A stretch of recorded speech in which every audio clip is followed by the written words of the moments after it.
Assalamualaikum warahmatullahi wabarakatuh. Hari ini materinya tentang CV ya, dan sudah saya buatkan dalam bentuk video.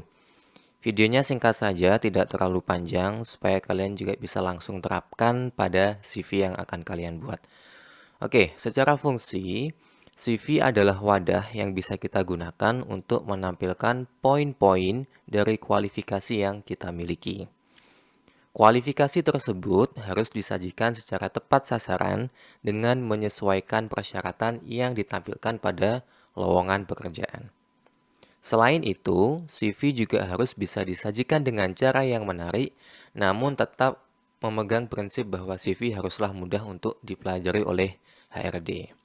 Oke, kita langsung ke pembahasan selanjutnya untuk mengetahui poin apa saja yang harus ada di CV dan bagaimana membuat setiap poin tersebut di CV. Poin pertama yang harus kita buat adalah CV identity atau identitas CV. Di poin ini kita bisa menuliskan nama lengkap kita disertai dengan posisi yang kita lamar. Selain itu kita juga bisa menuliskan kontak, baik berupa email maupun nomor handphone. Pada poin kedua, kita tuliskan personal information atau informasi personal dari diri kita. Kita bisa menuliskan 3-5 kalimat yang sangat menggambarkan background kita pada posisi yang kita apply. Pada contoh di CV yang saya tampilkan, saya menuliskan informasi sebagai berikut. I am a master graduate on English language teaching that have taught English at several private universities. Most of my time is spent to conduct research to elevate the quality of education as a proof that I want to contribute to the society. Lately, I'm planning to enlarge my contribution by giving my time, thought, and energy for enhancing the quality of English language teaching, especially for specific purposes.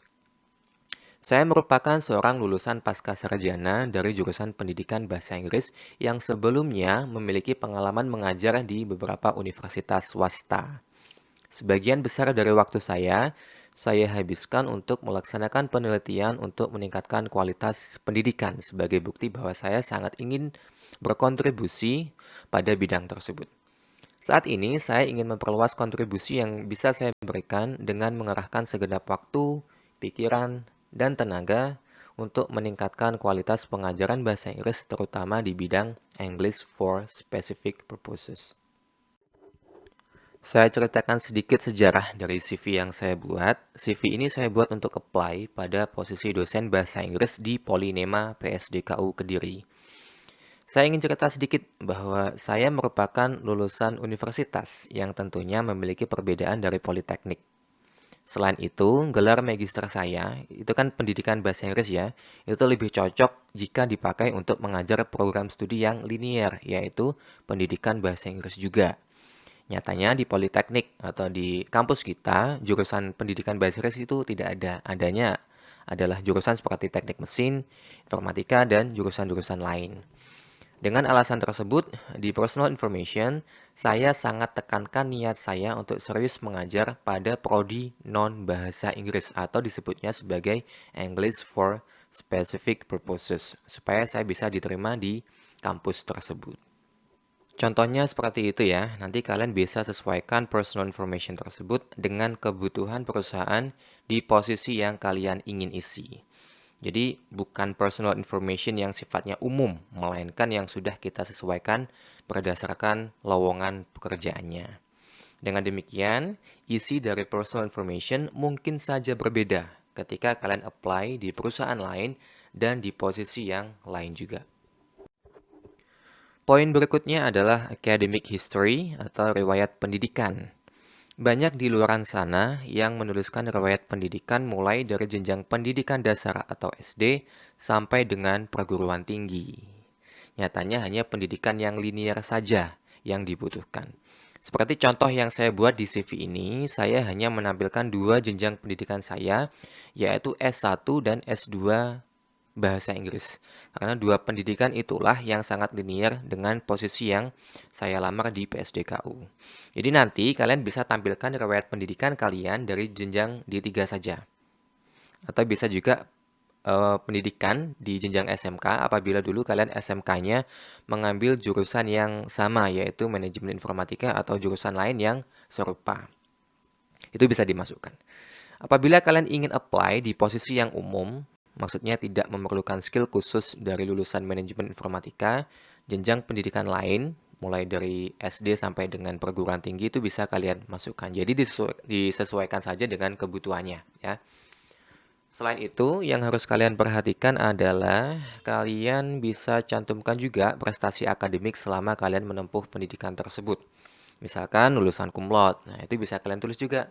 Itu bisa berguna untuk meningkatkan penilaian yang diberikan HRD kepada kalian.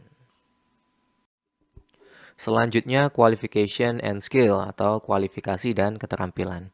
Poin ini sudah pernah saya singgung di pembahasan surat lamaran.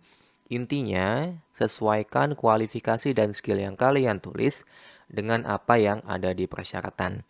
Jika dari 10 skill kalian hanya bisa 8, ya fokus ke 8 skill tersebut. Jangan membahas 2 skill yang kalian lemah.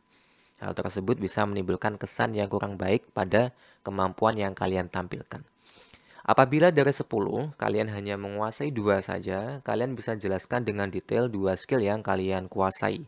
Misalkan ada achievement atau prestasi tertentu di skill tersebut. Atau ada pengakuan dari pihak lain, misalkan dari pemakai jasa yang sudah memberikan testimoni. Atau kalian juga bisa tampilkan skill lain di luar 10 skill yang menjadi persyaratan tadi. Apabila skill yang kalian kuasai memiliki kemiripan. Jadi meskipun tidak sama persis, tapi masih mirip, itu juga bisa ditampilkan. Berikutnya, work experience atau pengalaman kerja. Bagi yang sudah pernah bekerja sebelumnya, baik itu full-time maupun part-time, kalian bisa tuliskan pengalaman kalian di bagian ini. Tuliskan dengan rinci di mana kalian bekerja, posisinya apa, kapan, dan tanggung jawab atau tugas kalian di posisi itu apa. Semua detail harus dituliskan dengan jelas. Nah, kita perlu memberikan informasi terkait tanggung jawab atau tugas kita di posisi tersebut itu apa.